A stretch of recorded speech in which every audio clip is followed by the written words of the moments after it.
The following program was produced by CTV Community Television. The Commission meeting is called to order on Thursday, February 5th, 2026 at 7 o'clock p.m. We have a moment of silence to send our positive thoughts and prayers to those in our community that need our support.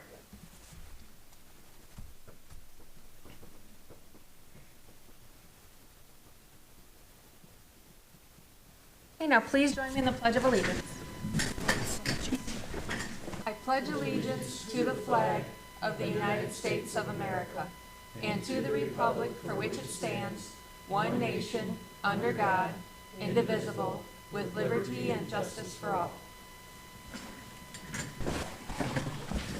Can we get roll call, please? Commissioner Bryson. Here. Commissioner Hendrick. Here. Commissioner Clausen. Here. Commissioner O'Brien. Here. Commissioner May. Commissioner Rory. Here. Mayor Vandenbosch. Here. City Manager Reeves. Here. And can I have a motion to excuse Commissioner May? So moved. Support. All in favor? Aye. Opposed? Carried. Under 4, approval of the agenda. Can I have a motion to approve the agenda as presented? So moved. Support. Any discussion? All in favor? Aye. Opposed? Carries. On to public comment. This is a time for public comment. Any member of the public may address the commission on any topic. Please step to the podium, state your name for the record, and be heard. No commissioner, department head, or city staff will respond. City manager will follow up on the public comments as necessary. Please limit your comments to 5 minutes. Please direct all comments to me as the meeting chair. And please refrain from the use of profanity, and please do not direct any comments to any other members of the public. Is there anybody who'd like to speak tonight? Anyone? Okay, hearing and seeing none, we'll move on to approval of the minutes. We have 6A, the City Commission meeting minutes of January 15th, 2026. I have a motion to approve those City Commission meeting minutes of January 15th, 2026. So moved. Support. Any discussion? All in favor? Aye. Opposed? Carries. On to 7 for consent agenda. We have the Zoning Board of Appeals meeting minutes of November 5th, 2025, special event permit for the Spring Fling, special event permit for the Nautical Mile Market, and a special event permit for the Harvest at Heritage Square, the second annual event. Can I have a motion to approve the consent agenda items A through D as presented? Make a motion to approve the consent agenda, letters A through D. Support. Okay, a roll call, please. Commissioner Bryson. Yes. Commissioner Hendrick. Yes. Commissioner Clausen. Yes. Commissioner O'Brien. Yes. Commissioner Rory. Yes. Mayor Vandenbosch. Yes. Motion carried.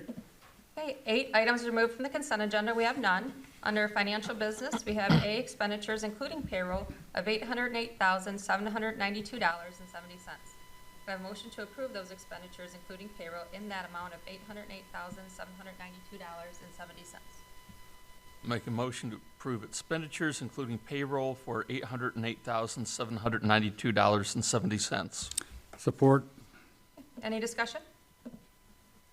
Hey, roll call, please. Commissioner Hendrick. Yes. Commissioner Clausen. Yes. Commissioner O'Brien. Yes. Commissioner Rory. Yes. Mayor Vandenbosch. Yes. Commissioner Bryson. Yes. Motion carried. Okay, we have 9B, the 2025 recreation millage distribution. Can I have a motion to approve the St. Clair County Parks and Rec Commission 2025 request for local millage distribution? So move. Support. Any discussion? Hey, roll call, please. Commissioner Clausen. Yes. Commissioner O'Brien. Yes. Commissioner Rory. Yes. Mayor Vandenbosch. Yes. Commissioner Bryson. Yes. Commissioner Hendrick. Yep. Motion carried. Okay, on to 10, unfinished business. We have the project update on the SAW Work Phase 3. City Manager? Thank you, Mayor. Couple things I'd like to call to your attention as you look at the materials that I provided. One, you'll see a sheet that gives us a breakdown of where we currently stand. The sheet says cost summary of sanitary and storm sewer cleaning and video, and it shows what the original proposal was, what was invoiced to date, and what the balance is. What I really want to bring your attention to is under the storm sewer system section, the original proposal, what's invoiced to date, and then the balance, keeping in mind that balance is the $86,805.45 available yet on that piece of the project.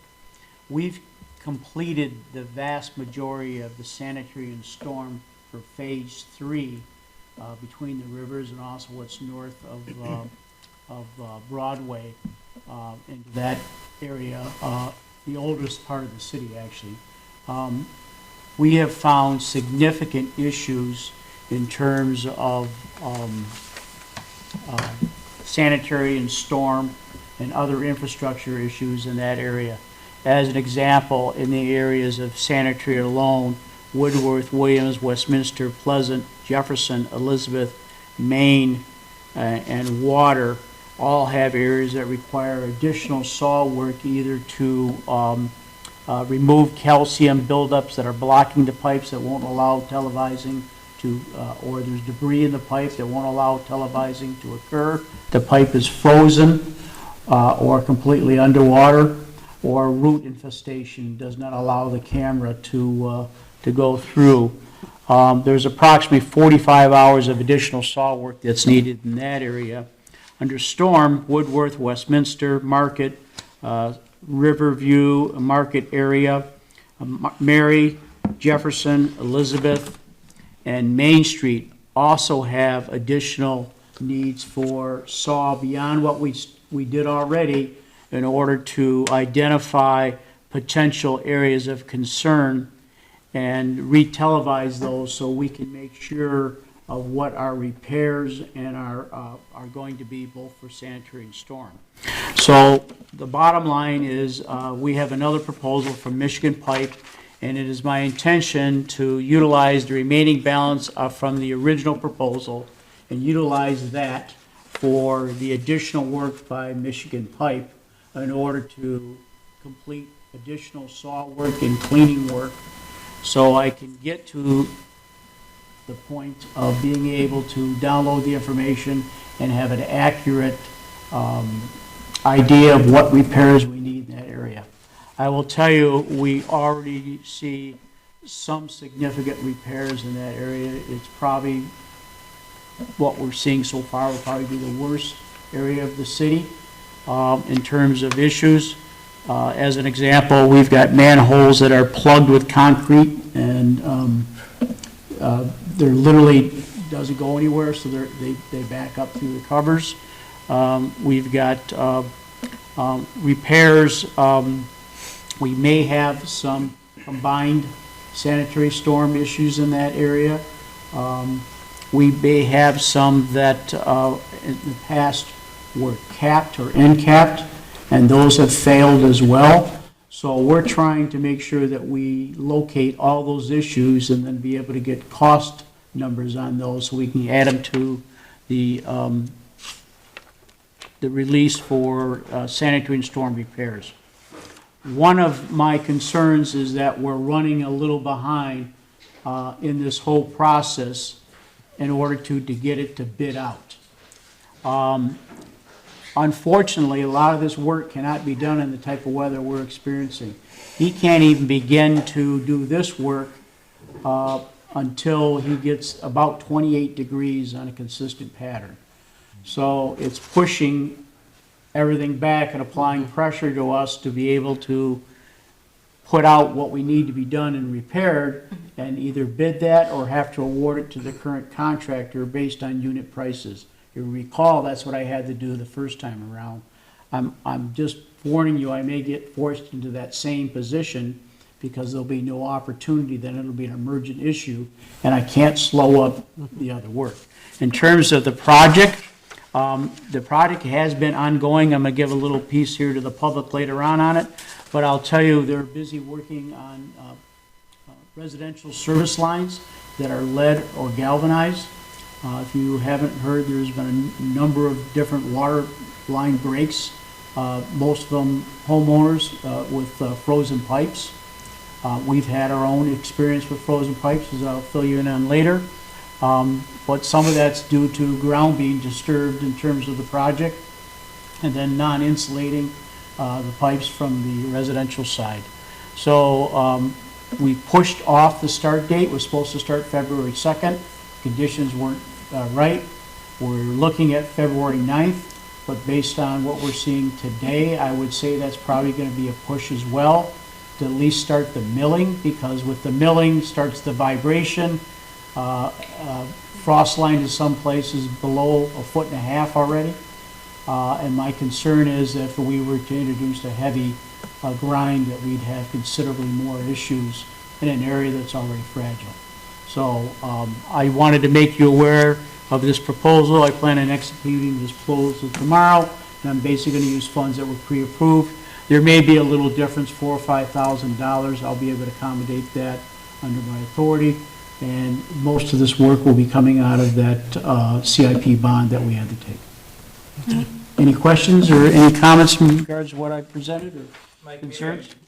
I'm fishing for a little bit of good news here, but before we started the Phase 3 SAW work, you predicted that not only was this going to be a rough area, needing a lot of emergency repairs, but that it was going to be far worse than what we had elsewhere in the city. Based on your predictions, do you think we're trending with what you predicted? Is it far worse than what you predicted? Is it any better than what we were expecting? It's not going to be better. It's right along what I Okay. thought it would be. It's probably going to be the worst of all three Yeah. phases.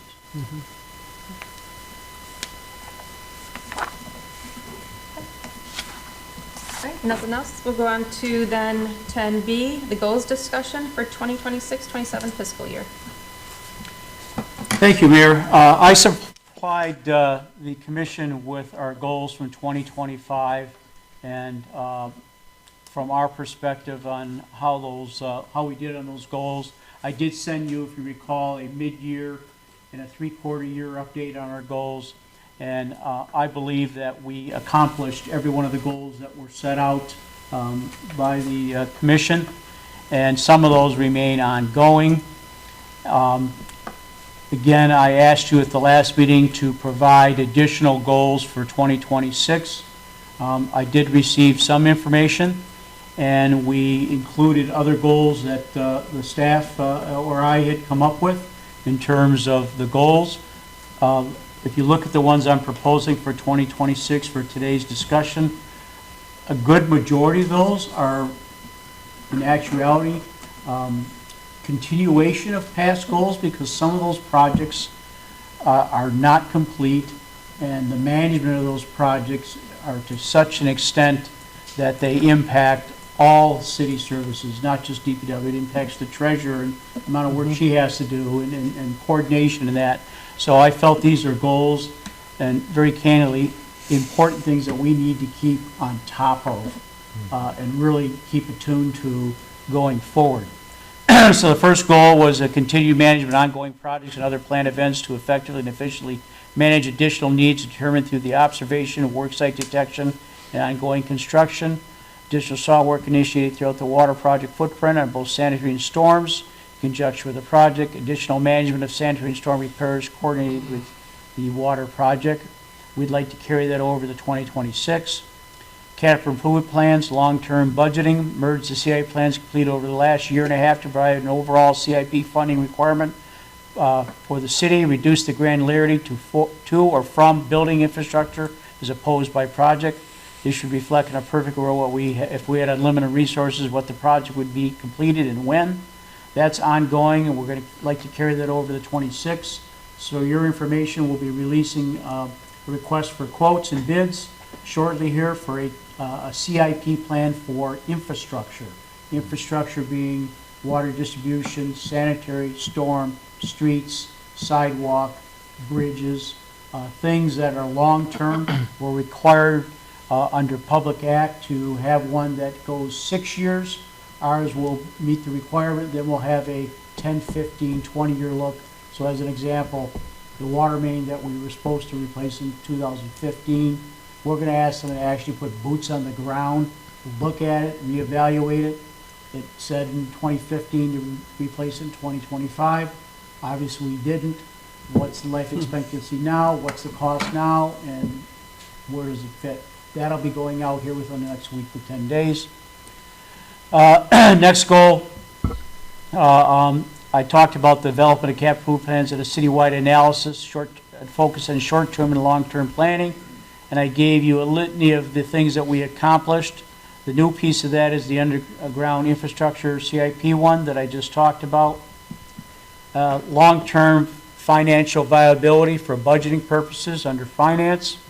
Review the financial analysis completed May of 2014, which I had previously supplied each of you, and complete an updated new analysis so as to provide a financial health, I got a spelling error there, report for the city. The new report should include data starting from approximately 2000 through our current budget year, along with forecasts that include 1, 5, and 10-year projections. Assistance with this goal will require both internal staff and external subject matter experts. And then I attached that report from 2014. Verbally, in my meetings with you, I'd given you updates and my concerns and the treasurer's concerns on that. We think that's a worthwhile goal going forward, and it'll help provide us a roadmap to the future. Category 4, development tools for residential and business attraction. This will be coming to you shortly. We think it's important. Research and review available developmental tools that will assist in bringing both residential and business projects to the city. Utilize commission work sessions or monthly meetings to educate on the available development programs or tools that would assist the city in attracting development or redevelopment projects. Work to establish guidelines for the use of those development tools and then implement those development programs that are proposed through this process. I'll be bringing more to that to you here soon in the upcoming meetings. And category 5 is the catch-all, projects completion and implementation. Continue ongoing projects with the city that result in the project completion in 2026. These include projects such as the Guy Community Center, the Marine Park development, and attempt to resolve project issues associated with the Beach Pavilion and restrooms, the kayak launch, and 300 Broadway. So I have those as teed up as goals that I'm going to recommend to the board, and I'm open to other ideas or suggestions. One of those would be continue commission, employee, and committee training. But if you have others, I'm all ears, or if you want to discuss the ones I've proposed.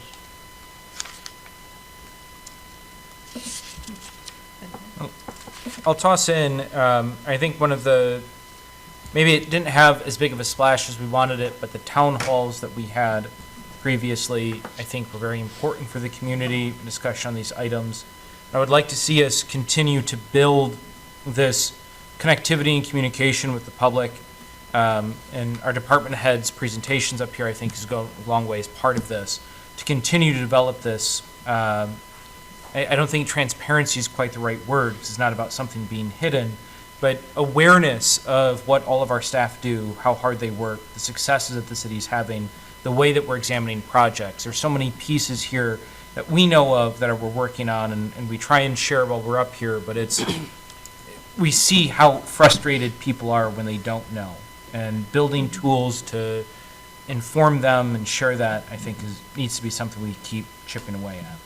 That's not an easily articulated goal, because there's not an easy way of doing that, right? This is the loss of local newspapers and everything's made this much harder, but that information, connectivity, that's something I want to see us keep working on. I think we'll continue along that path. What I would probably do is try to drill down into that. I mean, communication's a key.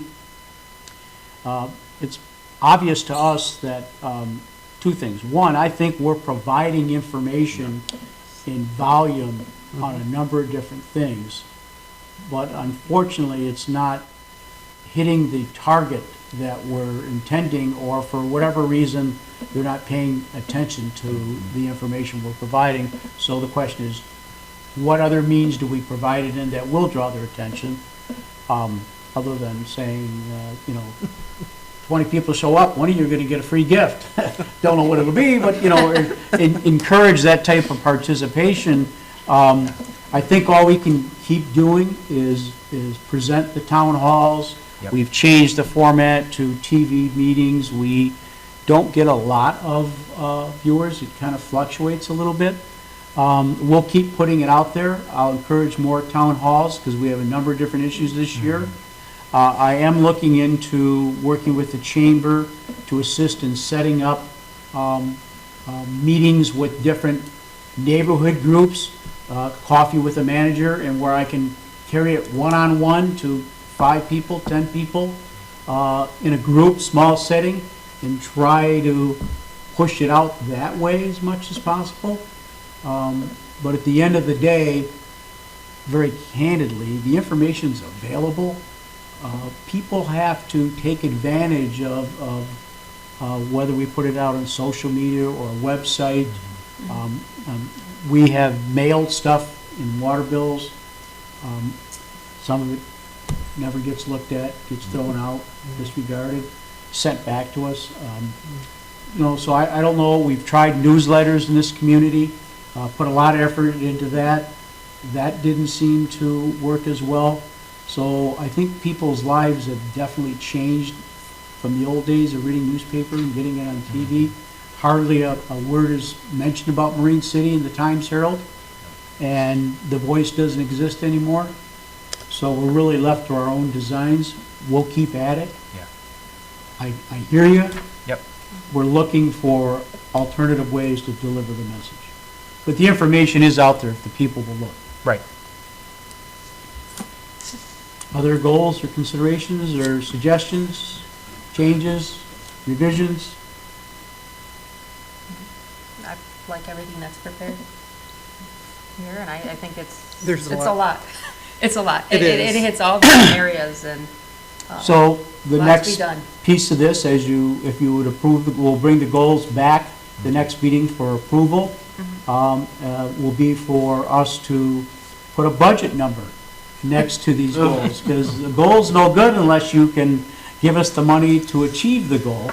And without scaring you too much, most of the money for the majority of these goals is appropriated. There's a couple things that may cost a couple dollars, but for the most part, it's project-oriented and There's grants the and. money's there. Right. So that's all I had, man. All right, thank you. Okay, and now moving on to new business, we have 11A, the Guy Community Center Project Management Oversight Administration. And I'll turn it over to City Manager. Thank you. In your packet, you'll see 3 separate proposals for administration of the Guy Community Center project. All of you are aware that the initial project work was done by F&V through a contract that we paid for. Memory serves me right, it was around $23,000 or $24,000. And then we also gave some additional funding for a topo and survey work there. And out of that, we were to receive drawings that were 60%, enough to make the application for the original MEDC grant. We received assistance in helping with that. This part is to allow all of the funds that we've accommodated in multiple different manners to go under one project and administer them and get the project done. Start the project, work through the project, construct the project, and carry it through.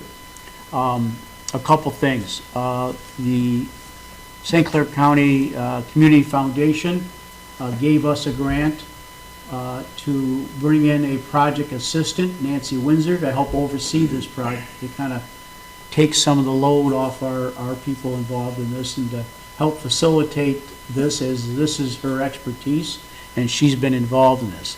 As I look through the 3 proposals, the scope of the work is pretty consistent as you look through the proposals that are there. Some go into a little bit greater detail than others. But the only thing I really want to call your attention to that I think makes the difference is this. If you look at the projects, so Smith Group is at approximately $273,000.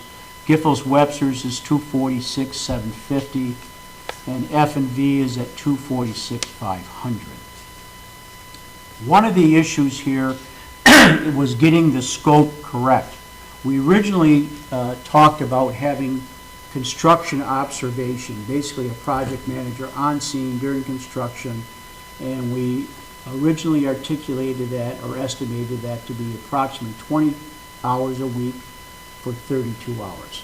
So that's 640 hours in mass. They're not done all at once, it's as needed. So if you're pouring cement, you're taking samples, you might be there 8 hours a day, 3 days in a row, and other weeks you might just be there 8 hours or 2 hours. One week might be heavy, next week might be light, but not to exceed 640 hours. As we laid the 640 hours, the 32 weeks out over the calendar, I wanted to change that because I thought it was excessive for a couple reasons. The entire project will take longer than 32 weeks, but that doesn't mean the construction portions of the project will take 32 weeks. And I wanted to try to commonize that portion of the project, so I'm not going to start the observation until it's actually needed, and we'll end it when it need be. So between a 20-hour and a 32-hour, we ended up on a 26-week program. I thought that was sufficient as I laid that out, looked at what we had to do, the big pieces we have to do, a splash pad, restroom, pavilion, earth moving, paving. I thought we could accommodate that within a 26-week period, which reduces it to a 520 hours. So then I took the 520-hour thing and applied it to each one of these proposals. So Smith Group, for the observation piece, and I'm paraphrasing here, had approximately $81,500 budgeted for that. I divided it out by 640, got their per hour fee, and then I took 20 hours times 26 weeks, got 520, and then I took their fee that they put in there, divided it by 520, got their hourly fee, and then I looked at what the difference was between what it would have been at the 32 weeks or at the 20 weeks. And then I did the same thing for Giffords-Webster, and then I tried to do that for F&V, but F&V didn't put in, didn't break out exactly how much their observation piece was. They gave me a lump sum, which I'm not opposed to, and have worked with those perhaps. So, as an example, the total funding for this project is estimated at $2,234,750, give or take a little bit. F&V estimates the construction value of this project at $1,686,275, $1,686,275. I believe that's low, and I found other documentation that actually has this at 1.9 million and change. So I think they're low there. I do like the fact that F&V, where they came in low at the construction value, they increased the contingency because, as you well know, for all the projects we run into, running with a 10% contingency just does not work. And I don't want to run outside our total value. So they're at almost 18%, what I think is pretty spot on. 18 to 20% really makes me comfortable. So at the end of the day, what I'm going to do is I'm going to recommend that the council consider the proposal for F&V for $246,500. It's, hold on, it's $250 cheaper than the Giffords-Webster. Although if I redid the math, their original number for the 32 weeks was $84,600. Minusing would be minus 15. They'd still be lower in terms of observation. All these companies are known. I know some of you have had some experience with some of these companies. I got some feedback. I'm comfortable. Another reason I would recommend F&B is that they've lived with this project, they've assisted in the project, they're familiar with the project, they've been working behind the scenes on the project. To bring somebody else up to speed within a small amount of money is not worth the effort, and it has a very tight timeline that I intend to hold them to.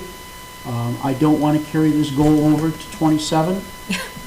It'll be 26, right? This is the time when you bounce your head yes. Six. Yeah. So it's a very tight timeline, and that would be my recommendation to the board that you adopt the proposal from F&B. Now I'll answer any questions you may have. The F&V proposal seemed strongest to me, but just out of curiosity with the math you're throwing at us here, Smith Group did have two options, and one seems considerably cheaper and speaks to a 20-week observation schedule. Is that, Well- did that make a difference for you at all? It didn't, because if you look at that, I studied it closely. Option 2 shows 219,000, but it shows the observation being 10 hours a week for 20 weeks. So it doesn't meet the criteria I set for 26 weeks Right. at 20 hours. So it's significantly less And service. that cost savings doesn't pay off going No, down to no. 10 hours? Because I really think there'll be a minimum of 26 weeks, 520 hours of observation needed. What I don't want to do is get to a point that, okay, we've met the 20-week mark at 10 hours a week. I have a heavy week and I burn up 40 of it right there. Right. And then they say, well, you have a contingency, just dip into the contingency. That tends to happen when you run out of contract room, you go to the contingency. That's not what the contingency's for, in my mind. Yeah, I agree. Thank you. And unfortunately, we didn't have good luck with them the last time. They did work for the city. Yeah, I found F&V to have the strongest proposal. That's the one I've been leaning towards, but with the math, I just wanted to double check here that we were not overlooking something. Anybody else? All right, then can I give a motion to approve F&V as the Gaia Community Center Project Management Oversight Administration in that amount of $246,500? I'll make a motion that we approve the contract with F&V for $246,500. Support? Anything additional? Hey, roll call, please. Commissioner Rohr, Yes.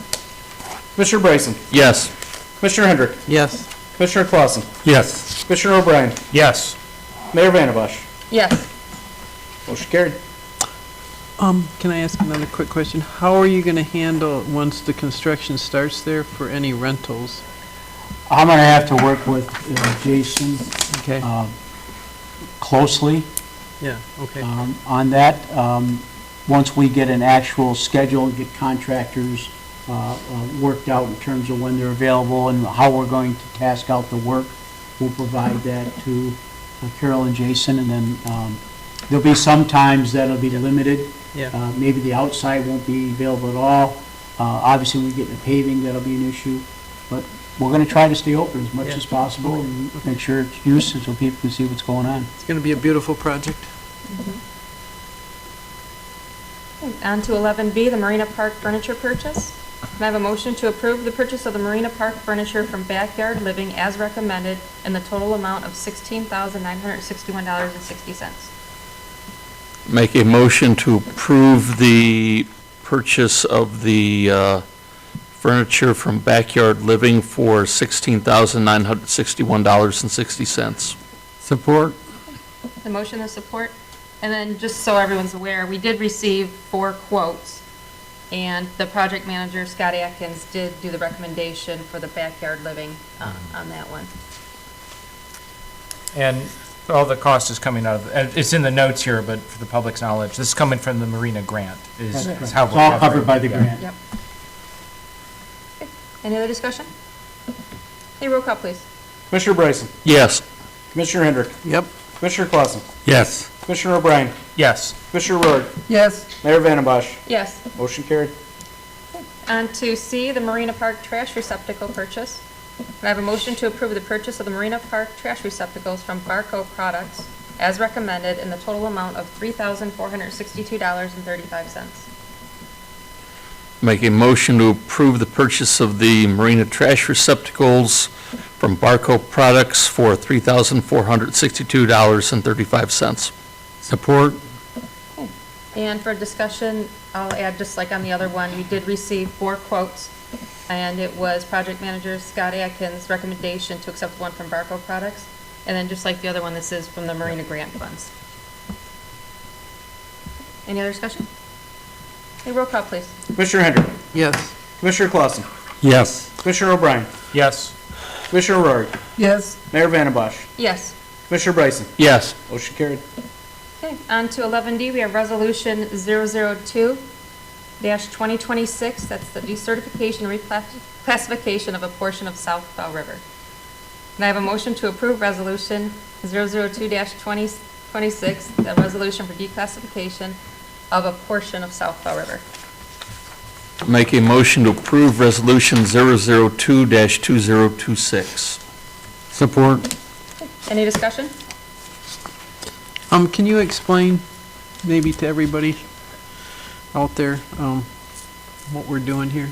So, It revolves around the Biff Bridge, so. right, so MDOT met with me in 2025 and wanted to go back over our major roads classification, and they had a couple different areas that they had questions about in terms that were perhaps down as major streets, Yeah, but really didn't meet the definition of being a major street, if you will.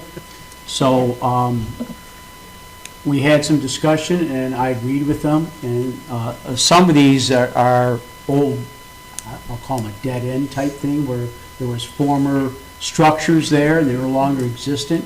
Kind of hard to argue that's a major road, and to be honest with you, the terms of funding where we can move money from a major road to a local road, it was minor, and this is really just a cleanup of that process, if you will.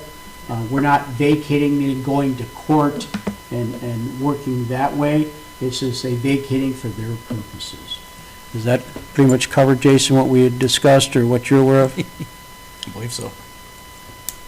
And I'll just add from our discussion too, Mike, this doesn't change any services we provide on these roads. No, It's- none at all. This is an MDOT funding, how we can allocate monies, this sort of question, but it's not what the city provides to any of our locals. It has no effect on services. Okay, anything else? And roll call, please. Commissioner Clausen. Yes. Commissioner O'Brien. Yes. Commissioner Rourke. Yes. Mayor Vandembosch. Yes. Commissioner Bryson. Yes. Commissioner Hendrick. Yes. Motion carried. Okay, on to Resolution 003-2026, decertification, vacation of a portion of South Fall River. I have a motion to approve Resolution 003-2026, the resolution to decertification, vacation of another portion of South Fall River. Make a motion to approve Resolution 003-2026. Support. Okay, the motion and support. And I believe this is a section that doesn't even exist as an actual Correct. street. Yeah. So, all right. Any other discussion? The roll call, please. Commissioner O'Brien. Yes. Commissioner Rourke. Yes. Mayor Vandembosch. Yes. Commissioner Bryson. Yes. Commissioner Hendrick. Yes. Commissioner Clausen. Yes. Motion carried. Okay, next we have Resolution 004-2026, the decertification and vacation of a portion of Westminster. Can I have a motion to approve Resolution 004-2026, the resolution to certify vacation of the portion of Westminster? Make a motion to approve Resolution 004-2026. Support. Okay, motion and support, and I believe this was another case of, it's actually a portion that doesn't actually exist. This is the piece that goes to the river Yeah. at down the there. end. Everybody uses to take their dogs down. Let them run. Right, and roll call, please. Commissioner Rourke. Yes. Mayor Vandembosch. Yes. Commissioner Bryson. Yes. Commissioner Hendrick. Yes. Commissioner Clausen. Yes. Commissioner O'Brien. Yes. Motion carried. Okay, on to G, Resolution 005-2026, the poverty exemption. I have a motion to approve Resolution 005-2026 regarding the 2026 poverty exemption policy and guidelines. Make a motion to approve Resolution 005-2026. Support. Any discussion? Roll call, please. Commissioner Bryson. Yes. Commissioner Hendrick. Yes. Commissioner Clausen. Yes. Commissioner O'Brien. Yes. Commissioner Rourke. Yes. Mayor Vandembosch. Yes. Motion carried. Okay, we have H, the actuarial funding policy draft. Can I have a motion to approve the actuarial funding policy as presented and previously approved by the pension board? So moved. Support. Any discussion? I just have a correction on page 3, first paragraph. There's a bunch of extra dots, periods in there, and I'm not sure what they're for. You could check that out. Oh, I see him. That's all. Anything else? Okay, roll call, please. Commissioner Hendrick. Yes. Commissioner Clausen. Yes. Commissioner O'Brien. Yes. Commissioner Rohr. Yes, Mayor Vandembosch. Yes. Commissioner Bryson. Yes. Motion carried. Okay, on to 11I. We do have some board vacancies, some city boards. We have the Zoning Board of Appeals, we have 1 vacancy. We have the TIFA Board with 2 vacancies, and the Board of Review with 2 vacancies. So if anybody is interested in applying for any of those boards, I'll fill out and return the application to the city clerk's office by Friday, February 13th at 12 o'clock. Mayor, maybe I have it wrong. Do we handle the actuarial funding draft? Okay. I'm looking at for what you talked about, and I'm not finding that. There's 3, and here it is. Let's see. What, the third paragraph? third page. First Third paragraph. page, that's why I can't First find. I wanted to paragraph, make sure I yeah. corrected. Yeah. Go down. Down. The Here. first paragraph. Third page. On the third page, it starts December Okay, 31st, after 30 2005. years. Yeah. All right. Okay. Yeah, no, just, Madam Mayor, if I may, on your board vacancies, there is some urgency for the Board of Review members, as they do meet in March. So that's why there's a quick deadline on this for applications, so if anybody's interested in that. And I do believe that is a paid board as well.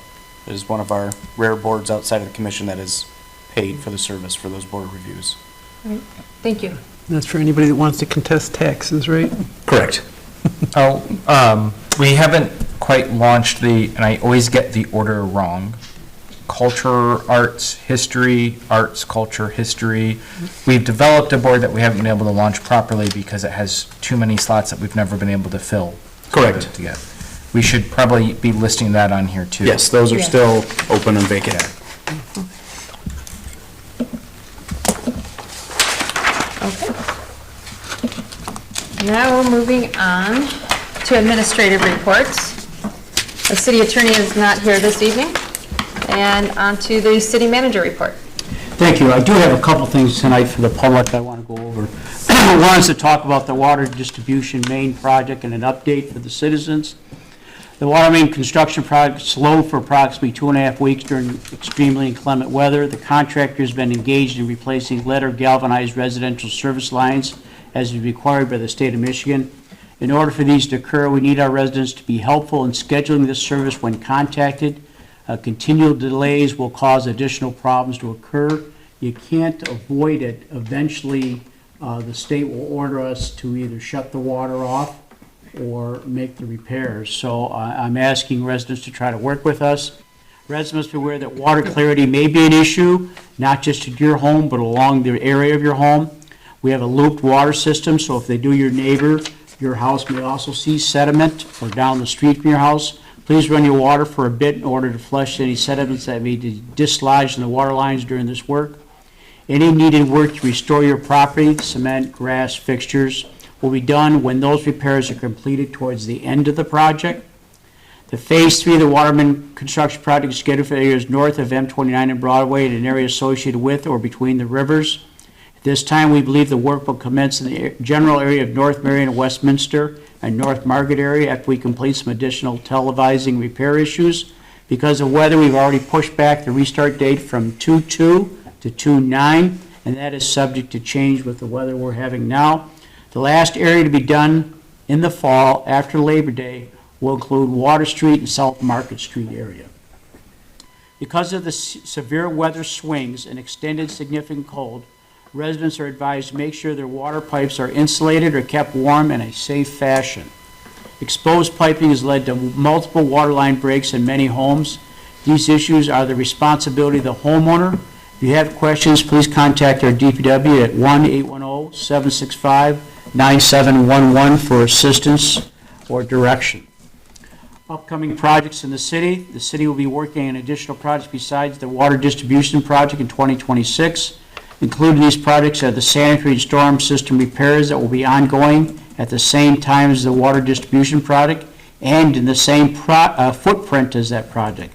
This allows us to make emergency repairs to both sanitary and storm systems while the streets have been excavated in order to save money and resources and allow for ongoing issues to be addressed now and not when the project is done and the streets have been repaved. As part of the water distribution project, a renovation of the water plant is also ongoing. This facility requires specialized equipment and expertise. A significant overhaul of the building components and equipment will be ongoing throughout the remainder of 2026. The Guy Community Center project will also commence in 2026. This project, totally driven with multiple different grants, will occur throughout the year. The addition of a four-season pavilion, splash pad, outdoor restrooms, additional parking, and many other amenities will be worked on at the city's community center at 545 Ward Street. The start of work on the fiscal year 2026 CWSRF for the work at our wastewater treatment plant will also commence late in the year. We are planning on utilizing approximately $8,310,000 in loan money to complete emergent infrastructure issues affecting the plant's operational capabilities. The completion of the TAP grant, which is a bike lane and wayfaring signage project, is also going to commence here in May of 2026. This will be along the North Broadway route from approximately West Road and into the Water Street area. I do want to take a moment to talk about water and sewer rates and water meter information. The city has done an extensive review of the water and sewer rates over the last 7-8 months. The entire process was discussed in multiple city meetings, advertised on our website and social media pages. Additionally, there was a taped town hall event and several presentations by city staff and staff from the Michigan Rural Water Association, state-certified subject matter experts. All the information, reasons why this was needed, how the rates were determined, and available help resources are available for review on the city's website. Staff are available to try and answer your questions. Please be considerate of our staff as they provide service or answers to your questions. No one, including us, is happy with these increased costs.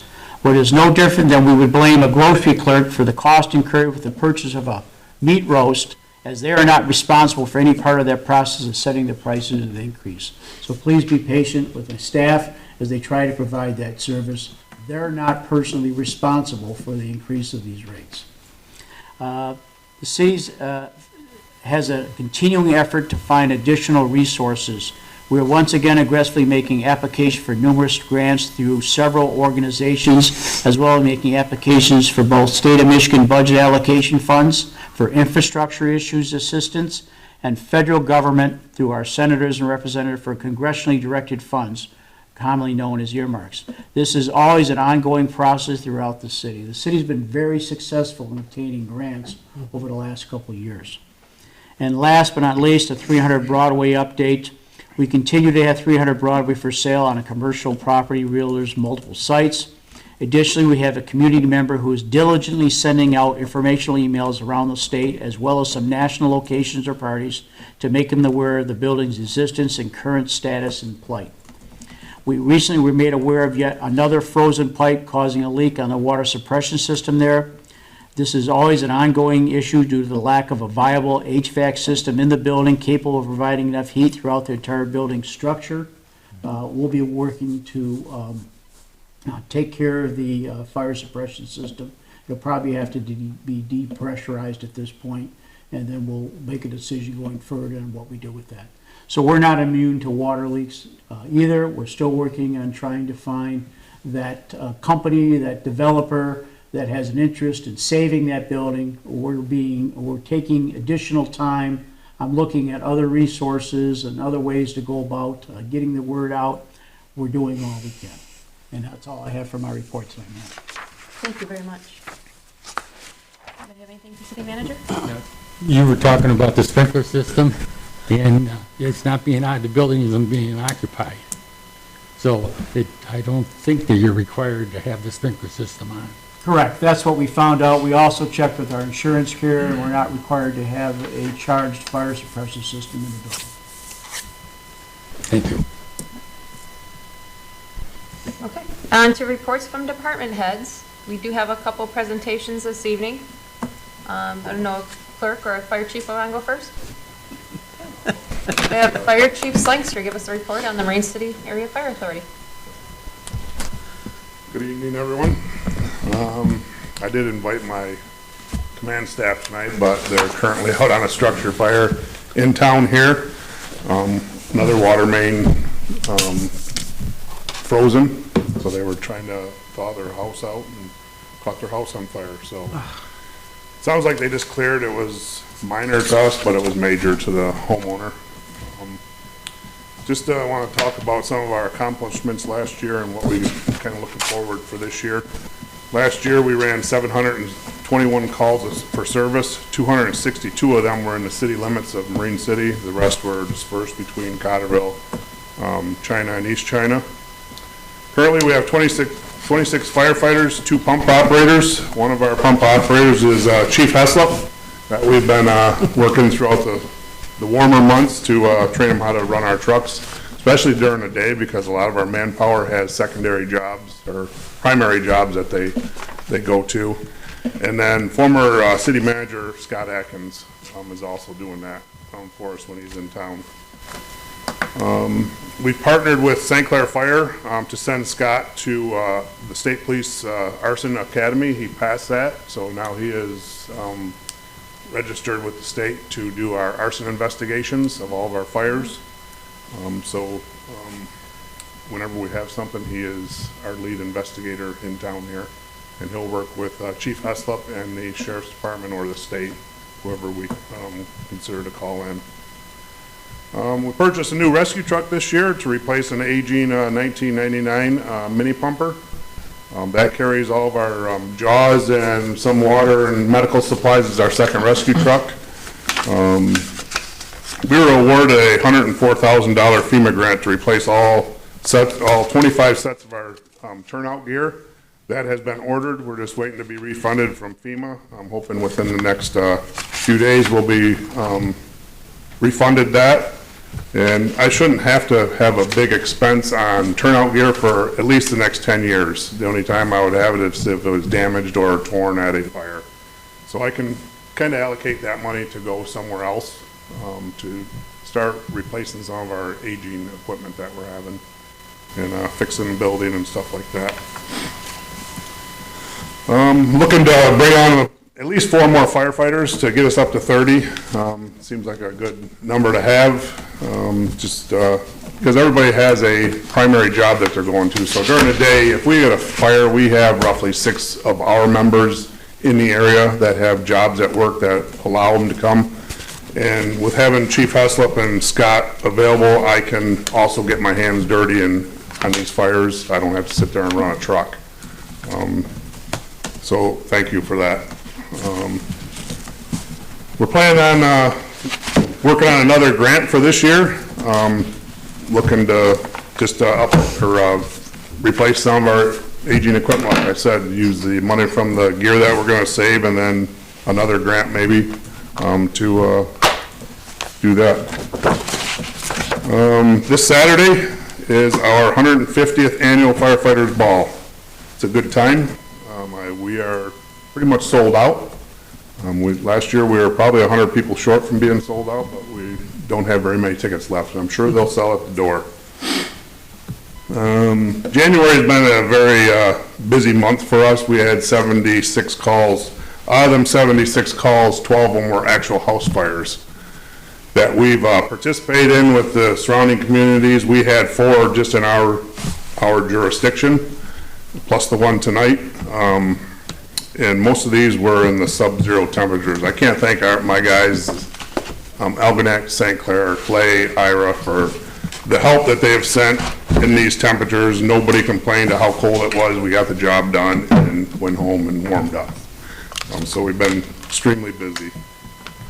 Last thing I want to say is I want to thank the Fire Authority Board, Lisa, that sits on it, chairs it. I'd especially like to thank the city manager. I went to him after talking to Lisa about paying our firefighters. At the time I went to him, we were at the bottom of the county for our pay scale. We worked through our budget. City manager kind of run a fine-tooth comb through it, got us all a nice raise, and I appreciate that. Doesn't put us at the top, but it's a start, and we'll continue to work on that. We're about middle of the county as far as wages. And that's all Well, I want to thank you and your department. You're a man with many titles, a lot of jobs. I see you take them on, every day. I mean, it's like you're never off. You're constantly back in the city. You go home and you're back. And just the dedication of the members of your department. Nobody likes working in this weather. And you're seeing the impact as we try to talk tonight with people really trying to solve these issues on their own, perhaps going about it in the wrong manner or not knowing how to do it properly. The end result is tragic. I just want to thank you and every member of your department that participates. It really is I don't think people understand the value of having people committed to that type of service. It's one thing when it's 75 degrees and it's a fire alarm from an alarm you always know and everybody shows up and then goes home. It's another one when it's 4 below with 20-mile-an-hour winds and you're going to be out there for hours on end. And it just, I don't think people realize the value of that. So I wanted to say thank you to you and your men and the services that you provide. We appreciate it. Thanks. I did invite them, but one had to go to a county meeting. Two are working, the other one's at a fire, and the other one became a father this morning, so. That's much more important. Yeah. I also want to thank the other department heads. I know Chief Heslop and myself have talked with the city manager, and this is by far the best that the departments in the city have worked together. Yes. Great. Training together, working together, we thank you. Thank you very much, Chief.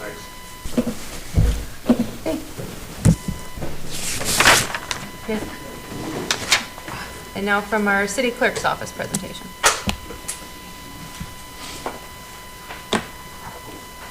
Thank you, Madam Mayor. I hope to not go long, so I'll cut it a little short if I do. But kind of give you an overview of our clerk's office here. The city clerk's office serves as the administrative, operational, and compliance hub of Marine City. Office ensures city government operates transparently, accurately, and in full compliance with state law while managing a high volume of time-sensitive responsibilities across the organization. I'll outline the full scope, operational importance, and institutional role of the clerk's office and demonstrate how the clerk's position, department, and staff are essential to efficient, transparent, and compliant city operations. The first thing I want to touch on is governance, records, and elections. I think when people ask the question, what does a clerk do, or what does the clerk's department do, elections are the first thing I think that come to mind, and everybody thinks it's 100% of your job. It's not. Statistically, it does wear you out. I mean, Carol can speak to that, obviously. But 20% of election official duties actually occur during an active election. So only 20% during an active election. 45% of clerk duties involve an election year, and 35% are the remaining duties that occur daily. So outside of those elections, 45%, we've started January 1st with elections because it's an election year for us. So we start that 65% essentially this year, but last year it's still, that 35% of everyday duties and other things. So the clerk's department administers secure, fair, and accessible elections and voter registration, maintains ordinances, resolutions, contracts, meeting minutes, and official records, prepares agendas, attending meetings, recording actions, and preserving the legal record. With that, the work of the clerk's office and government as a whole has changed. So election transparency and compliance requirements continue to expand. Technology is embedded in nearly every clerk-managed function and government function, for that matter, especially with the growth of AI now and the use of AI in everyday life, whether it's government, academic. I think it's everywhere, and we're trying to embrace that, especially in the clerk's office here. The work with the being changed, there are some errors that carry heightened legal, financial, and public trust consequences. Mainly that does come with elections and records compliance. There are some stiff penalties if you don't do what you're supposed to, in simple terms. The public expectations for responsiveness and access and transparency continue to grow. Some core resident, administrative, and compliance services. The clerk's department does manage reoccurring utility billing cycles and resident account assistance. The clerk serves as a FOIA coordinator. Deputy clerk is the assistant FOIA coordinator. and in charge of processing public records requests in a timely manner and in accordance with state law. The Clerk's Department also administers business licensing, peddler and solicitor permits, and special event permits. Maintain cemetery records and coordinating interments. I'm going to piggyback off of DPW Superintendent Atkinson's speech a couple weeks ago. They do 99% of the work with the cemetery at the DPW, and I'm grateful for that. Michaela is probably 98.99% of that, and the DPW is the rest, but they do a great job with it. But the clerk's job and role is to oversee that with records, deed books, and things like that. We prepare workers' compensation submissions and annual MIOSHA forms and schedule random drug screenings through the Michigan Municipal League Risk Management Consortium. Next one I want to cover is risk management, legal, and insurance coordination. We coordinate city liability and automobile insurance and vehicle registrations, work closely with the city attorney across multiple fronts, serve as a liaison to boards, commissions, and advisory bodies, coordinate regularly with all department heads on city operations and compliance. And something newer within the last year, facilities, events, and community operations. With the acquisition of the former Lions Club, now Guy Community Center, the Clerk's Department has kind of taken over that role of scheduling there, kind of managing that building and bringing in city functions to that building. In December, we held our Holiday Jubilee, pretty well attended for our first one. It was good to see. Not as many kids as we wanted to come see Santa, but we did some great vendors in there. We had a great attendance. We had a free raffle that I think everybody was interested in. It didn't cost them anything, and they were flabbergasted by that fact. But that's our way of giving back to the community by actually having that community center now that I think people have wanted for years. So we do manage all facility rentals and reservations year-round. That's for the Guy Community Center, the Mariner Park Pavilion, the 300 Broadway Bandstand, coordinate any other rentals or reservations for any other city parks or baseball fields or anything like that. As I mentioned, manage all aspects of the Guy Community Center with reservations, cleaning, maintenance, ordering anything, working closely with the DPW to make repairs that are needed at that building. And we also manage city-sponsored events and the seasonal farmers market. So again, something new, I think, to the Clerk's Department that maybe hasn't been before, but I think that's where we're turning the corner as a city to give back to the community. Technology, transparency, and operational support. Clerk's Department research and coordinates technology that improves transparency and efficiency across city government. We maintain the city website and manage public communications and Facebook updates, provide internal IT and technology support as much as we can, usually turn off, turn on, unplug, and replug in does the trick, but we try to do as much as we can with that. And also manage, or not manage, I guess, but a big part of procurement and ordering of office supplies for City Hall. Lastly, some behind-the-scenes things for accuracy, coordination, and continuity. We manage statutory deadlines where timing and accuracy are critical while prioritizing high-risk and high-impact issues. We serve as a central coordination point for officials, staff, residents, and outside agencies while maintaining institutional knowledge and operational continuity. We also prevent issues before they become legal, financial, or public-facing problems. With that, I want to introduce a couple employees that work under the Clerk's Department. I'll start with Michelle Goodrich, who cannot be here tonight. She had some family obligations, which, in my opinion, is far more important than being here. But Michelle's been with us for 10 years, and she is, I pulled these numbers today and just kind of from memory, 3 of the top 6 longest serving city employees reside at the police department.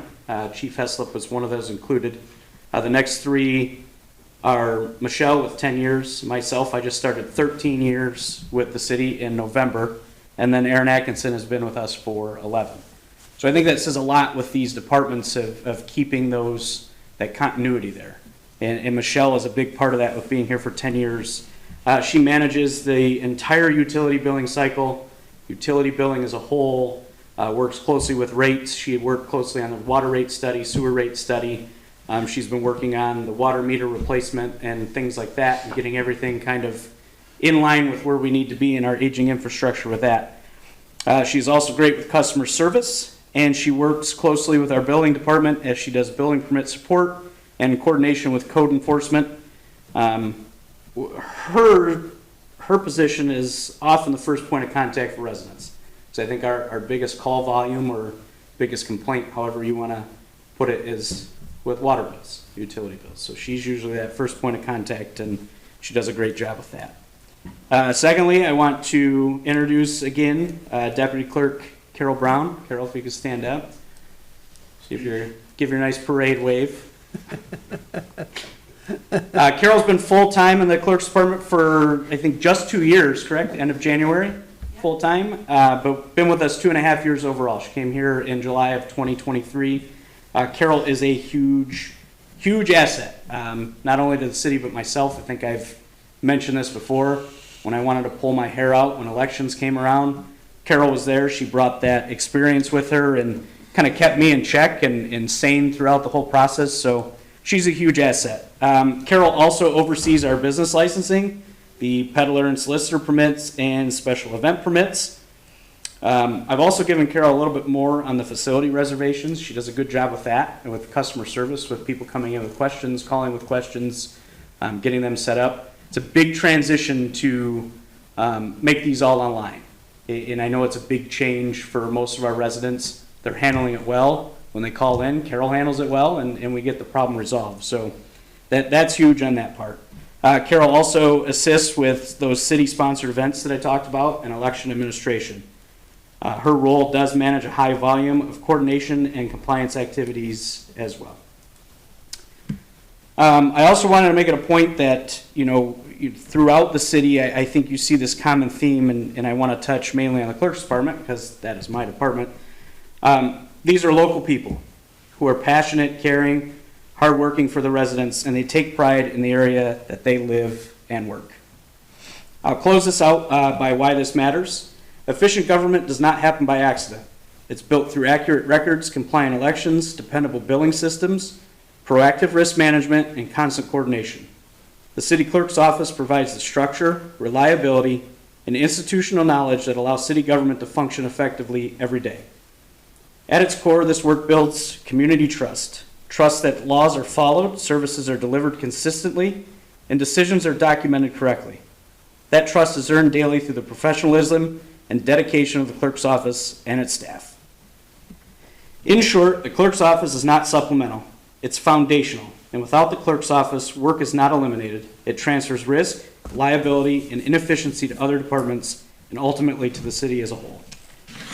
So in a nutshell, that's what the clerk's department does, and I wanted to thank all the other department heads too. I know we've had a lot of changes over the last couple of years, and I think we've kind of grown accustomed to them. So I wanted to thank the other department heads for getting on board with that and making it go to make things more efficient for residents and processes here at the city. That's all I have. Do you have any questions? Yeah, so I appreciate that view, but I want to add to it because he's just skimming up here. It's much more granular on a day-to-day basis of the things that they're responsible for. The ability to locate historical records, especially in this city, is difficult, okay? But he'll be dogged in that, making sure that he will go, whether it's kneeling down and looking through boxes between all of them to find historical records or to track them back down. The ability of some of the employees, whether Michelle, to tell me about something that happened 10 years ago that she recalls, and it's part of that conversation. The other duties, all duties as assigned, like your clerk, but you're also this and this. My Swiss Army knife, okay? I'm not an IT guy. He can handle that kind of stuff. The guy community center, perfect example. We might have the vision. It needs to be executed. It needs to be executed on a daily basis, systematically, not a problem. And then upgrade the process. And I just want to point out those things. They just don't happen by happenstance. People have this idea that things just show up or just get accomplished. The fire truck just shows up. No, there's a whole process behind it. Elections just don't happen. There's a whole process behind it. And one of the things that we're trying to do here is educate the public that the people that serve you are very committed. Police, fire, clerk, treasurer, DPW, they're committed employees. They have good days and they have bad days. Not different than anybody else. They have their own family issues, but they pretty much put everything aside to provide service. And I just want to thank you and your staff for everything you do. It's much appreciated. I see it. I realize it. I know the impact of not having that type of service and those type of people. And I'm hope that the residents and the commission is understanding that the staff works hard and they're dedicated to doing the best that they can. So I wanted to thank you and your staff. You do a great job. Thank you. Thank you. And we do have two other department heads here, not presenting tonight, but Chief Heslop, did you have anything? No, ma'am. I was just thinking it all in, I'm sorry. All right. And Katie from Finance.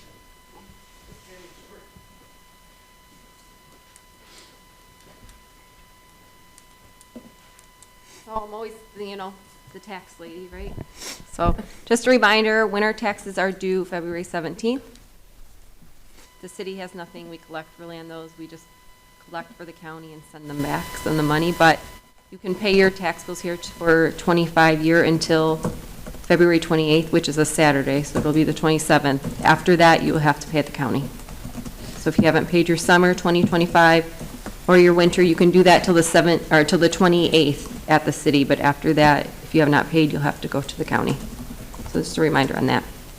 And just real quick, since the clerk's office talked, I also just want to thank them for when Paula and I aren't around, they also take on the treasury duties of the cash drawer in the morning and doing things at City Hall that wouldn't necessarily be their job in a bigger city.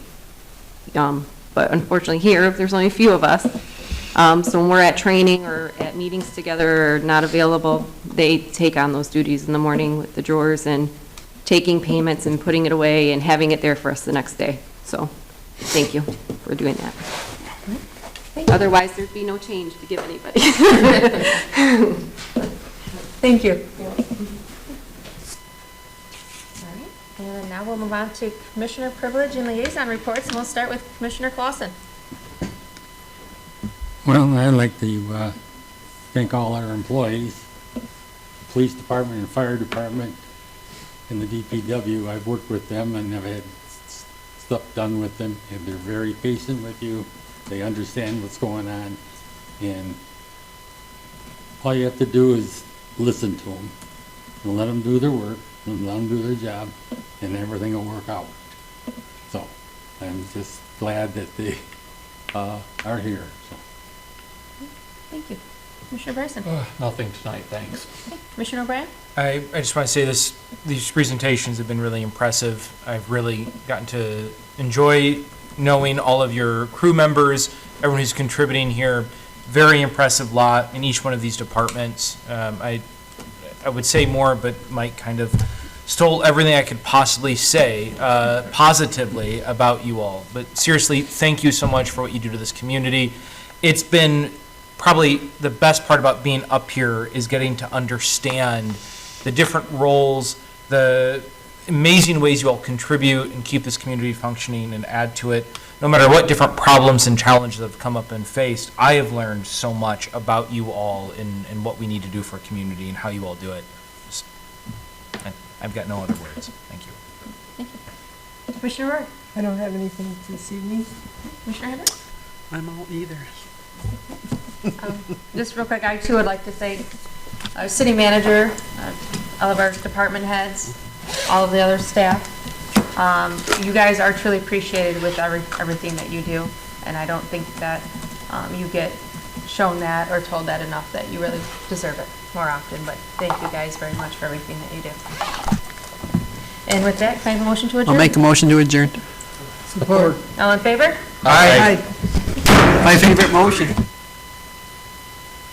The preceding program was produced by CTV Community Television. CTV Community Television is supported by the cities of Marine City and St. Clair, East China Township, Cotterville Township, and the East China School District.